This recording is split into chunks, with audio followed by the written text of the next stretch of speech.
High বন্ধুরা, তো ঘাস কাটতে এসেছিলাম এই জায়গাতে।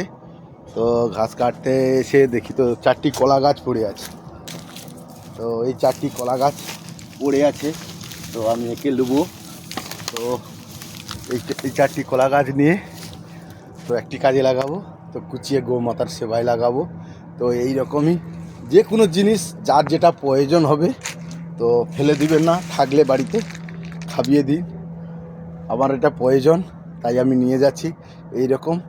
তো যাদের বাড়িতে ফেলে দেন তো ফেলাবেন না, যে যে জিনিসটার যার প্রয়োজন তার কাছে পৌঁছে দিন, দেখবেন আপনিও উপকৃত হবেন, তো উনিও উপকৃত হবে। তো এই কলা গাছ 4টি যদি আমি কুচিয়ে গোমাতাকে খাওয়াই তো ওনার গোবর হবে, সার হবে, গাছের গোড়ায় দিলে আরও ফুল ফল ফাকড় কিছু বড়ো হবে, আরও কিছু হবে এবং গুছিয়েও হবে, জ্বালনি হবে।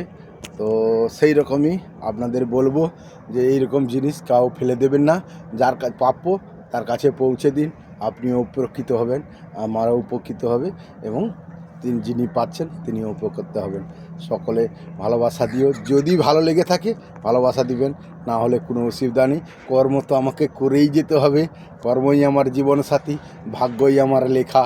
তবু আমি তোমাদের কাছে যাব একলা, আমি ভালোবাসা দিই। সকলেই ভালো থেকো, আমিও ভালো আছি।